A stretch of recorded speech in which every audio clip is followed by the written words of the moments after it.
So who else loves when you hear a guitar lick that you think sounds kind of difficult, then you go to learn it and you're like, this is so much easier than what I thought. That is exactly what I'm going to try to do here for you today. I've got two different licks for you, fully tabbed out, and a backing track. I want to show you how I would use these in a musical situation, and it's all linked down below for you.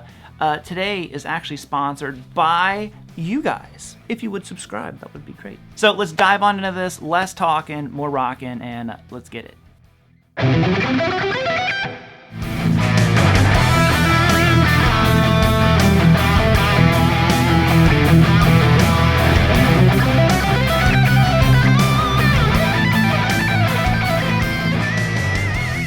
Okay, so lick number one is utilizing something that I think just makes everything sound cooler, and that is octaves. Now, one of the things that I think that can kind of trick our ears into thinking something sounds more advanced is when intervallically things are very far apart.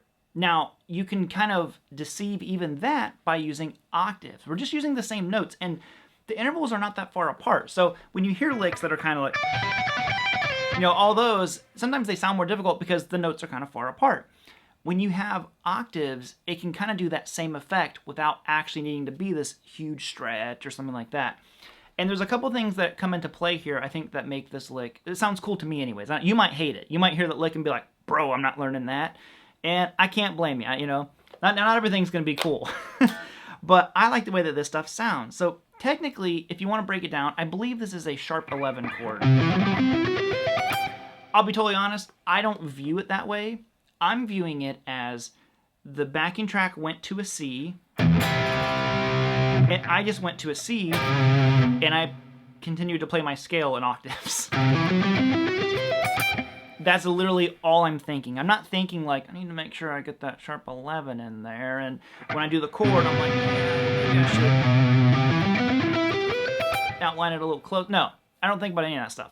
I'm just like, it's going to the C, I'm going to hit a C, and I'm going to put my scale on top of it, and I'm going to do it in octaves. So all we're doing here is starting on 8th fret of the low E string. So that's our C note, and like I said, on the backing track, that's when it goes to the C. Now, all I do is take my E minor scale and continue it up in octaves. So we're going to go 8 on the low E string, and then 7, 9, 10 on the A. Almost sounds Lydian. But over the backing track, it'll sound like E minor. That's a whole different rabbit hole to get down. So just trust me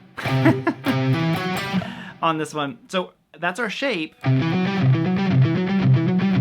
I love whenever you can mix things up and have one note on one string, 3 notes on the other. It's a very convenient 4-note sequence. And we're just going to move it up an octave. So you're going to go up to 10. So find your C note, 10th fret on the D. Then you're going to go 9, 11, 12 on the G. Find your C note on the B string, which is 13 on the B. And then you're going to go 12, 14, 15. Which to me is a cool sound. It really breaks up the scale. You notice how in the intro solo I kind of used it, and I was playing just pentatonic, which is my favorite thing. Guys like Warren D. Martini, George Lynch, all these guys would do stuff like this where they were pentatonic, kind of blues, and then they would throw in something that was not that at all, which is this. And I like that. Now, if you wanted to be a little bit closer to the actual chord that I'm playing, right here, just throw that note in there, that B note. So I'd go, or if you want to be a 5-note sequence, you could do that, and it even outlines the chord that much more. This is honestly how I approach a lot of stuff in rock music, kind of where you're playing more over a tonal center, like it's E, but when you hear these changes happen, you can hit them, and even if you don't know what the chord is, I'm like, well, I know, I hear it go to the C, and I made the backing track, so I know what chord it went to. I go to a C, and I put my scale on top of it. I don't know if that's technically correct, but it's just something that I have discovered that works for me and kind of gives the illusion of outlining chords inside of rock. So there's the first one. On to lick number 2.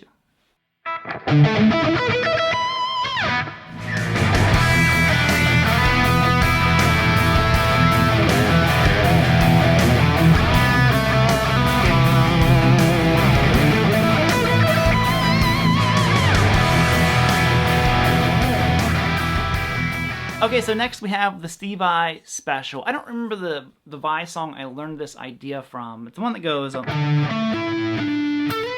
can't remember the name of that one, but I remember he has a lick in here that does, it's more complex than what I'm showing you, but the idea was pretty simple of moving this shape up through the scale in these fifths, and I'm like, man, I love the way that sounds, and I've just stolen it, and it works in so many situations. I did it like this. You know, just kind of going straight up. I mean, it's essentially pentatonic. I'm starting here, and you can really view this as we're just moving power chords. I always love when I can relate something to something, you know, that I already know how to do. I know how to play power chords. You probably know how to play power chords. That's all we're doing. Power chords. Up at an angle. So 10th fret on the low E string, the 12th fret on the A. Now the tricky part here is that the last note that you play, you're going to play it again to start the next sequence, but you have to slide into it. So I'm going to go 10 on the low E, 12 on the A, slide into 12 on the A, 14 on the D, slide into 14 on the D, 16 on the G, slide into 16, then you go to 17 on the B, slide into 17, and then 19. Now, the reason why the slide is important, because if you just play it, it sounds okay, but I think the slur of that slide really makes the notes, even though it's the same note twice, it makes it not sound like it because you have that whoosh kind of build up into it. So, you know, lots of different things you can do with this idea, but for this one, I always thought that lick sounded, you know, more complex. I've never tried it descending. Oh, that's tough. Okay, homework for me. I'm going to try to do that one descending, but that is the second lick. Just give that one a try and incorporate that. Like I said, it works really well, surprisingly well in a lot of situations where you're playing, you're like, I just want a little flash here. I'm not trying to shred, but I just want to let them know what's up. So anyways, there's that one. All right, gang, I think that is going to be it. I'm pretty sure our guitar nerd levels are pretty much at maximum right now. I think we're over 9,000. So I'm bouncing out of here. Thank you all, as always, for tuning in. Snag the tabs, get the backing track. If you play any of this stuff, do tag me in videos on YouTube, Instagram. I love seeing you guys apply a lot of the stuff that I'm teaching into your own playing. So without further ado, I'm out of here. Bye, homies. Woo!